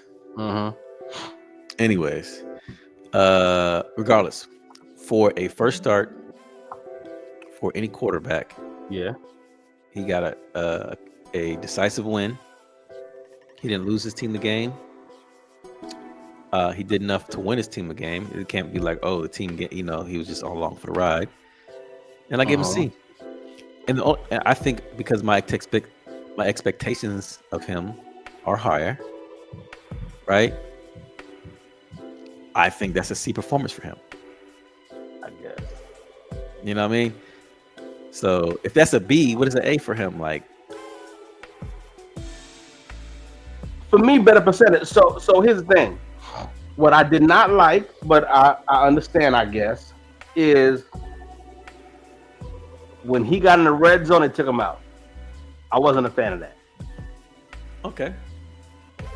And I know they said that, oh, we want to run the ball, but I've seen the Wildcat with a QB in out wide as a receiver, right? It did feel like they were diminishing him a little bit by taking him off the field, because that same day, what team was that? They ran the Wildcat twice on the goal line. They scored twice on the goal line, but they put the quarterback in the slot. Yeah. So, and I know they said, oh, but we run it. Okay, if you wanted to run, why couldn't you have him in there and hand off to the running back? Yeah, you don't need a quarterback in the. You don't need a. They didn't want him in that celebration, dog. Because my whole thing is this. Okay, you train all preseason to get into the 5-yard line, and you're gonna do Wildcat, right? Yeah. You've been losing all season. Why not try something new? Your QB needs reps, right? Yeah. They said last week we don't know his snap count, right? Yeah. Isn't that all part of the whole cohesiveness as a team? It felt like they did it because of the history and how things have been going. It felt like they did it to diminish him, and they did it multiple times. But like I said, he had a C game, a solid game. He won. He threw a pass 45 yards in the air. Yeah. And he found, and the best part about it was on the second long reception he had, the pocket collapse. He rolled out. The receiver wasn't open initially. He led the receiver to a wide open area, and it was a great play. I'm saying, but a B game, nah. I think he's gonna look better this week. I think he's gonna look better next week, and then we're gonna start seeing his A games, his B games. What do you say? Oh, I can't hear you anymore.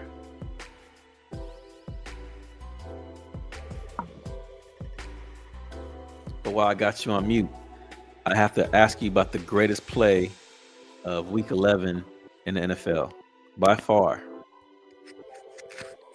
I'm back. Can you hear me? Yes, sir. Okay, yeah. The best play in the NFL this week. Okay. Jameis Winston. Bro. No, right? Come on. We both played. So, a couple of things. He wasn't open initially. So, he changed his angle. And came back to the ball. The receiver threw him open, right? The DB wasn't looking, so let the ball go. That's high level. He was smart enough to come back to the ball, right? Made the easy catch by coming back. And if the DB had held him or snatched him down, he would have got the call. Makes the catch. Gives him the stiffy and the shake at the same time. Stiffy and the shake, right? The defender he has no way he's going to do. He wasn't expecting that from Jameis Winston. And then he trotted into the end zone. Only reason I can't give it an A++ on that play, because he didn't do the Harlem Shake. He didn't give it a shake. You can't hit it and then not hit it. Now we're expecting it. Now we're expecting it. Dog, that play from Jameis was phenomenal. He did everything right. Randy Moss couldn't have done better on that play. Dog. That's definitely going to be on You Got Moss, number 1. Oh, it has to. That's going to be part of Jameis Winston. Every time they talk about Jameis Winston, instead of throwing an interception in the Buccaneer uniform, they're going to show that catch. That is his new career highlight. It's going to be what he's known for. He is right now the Marshawn Lynch of the NFL. He is the Gronkowski, right? the beloved characters, the Terry Bradshaws, who have beloved characters that everybody loves, who live in football long after football is after they retire. Anything else you want to add? Any topics you want to go over before we call it a day? I was just looking through. I haven't really been on the news today or nothing like that, so I ain't got nothing for you. I just know Stefanski does not like Shedeur Sanders. Well, before we go, give me a theory as to why. It's just so. Besides that locker room speech, right? Post news. I'm not asking how you know. I'm asking why do you think he doesn't like him? Right? What is the reason? The reason behind it? I don't know. I haven't figured out, though. I don't know if Dion stole his dad's girl or stole his. I don't know. I don't think it's that complicated. I think he was jaded because he didn't get to make the 5th round pick. I think the pick was made for him. He was either overruled by the owner or out voted by his coaches. I can see that. And if you get outvoted by coaches, and you're looking at your coaches, you look at your staff that you put together, telling you, "Hey, we need to get this vote on this guy," and you're like, "Fine, we'll get him. We'll see. Watch. I'm gonna tell you. I'm gonna show you why." And then, so we knew Shedeur was gonna play the moment they got rid of Flacco. At some point in time, he's gonna play this season, right? The moment they got rid of Flacco, unless Dylan Gabriel was that dude. And to be honest, Dylan Gabriel doesn't look bad. He just looks like he's a bad quarterback on a bad. I mean, he's looked like a average quarterback with a bad offense.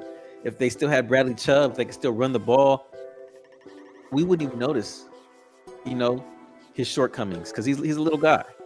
Nobody cares about that because he can slang that thing. But at the end of the day, there was a reason why he wasn't as highly regarded as Shedeur, right? And we're gonna assume that Shedeur gets rid of the quirk that he has, where he falls back. For some reason, he falls back whenever he's pressured instead of stepping up.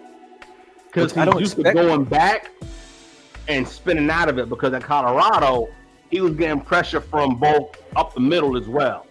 So he's used to rolling back and out, which that's when he threw that bomb pass. When he rolls out into the right or even go out to the left. Yeah, that falling back. What they're scared of with him is that they say he did it in college efficiently, but he's not fast enough to do it in the NFL. But what we saw yesterday was he was still able to do it in the NFL. Yeah. Well, they took a bad angle. He's put out of there. But he's making them take the bad angles. Yeah.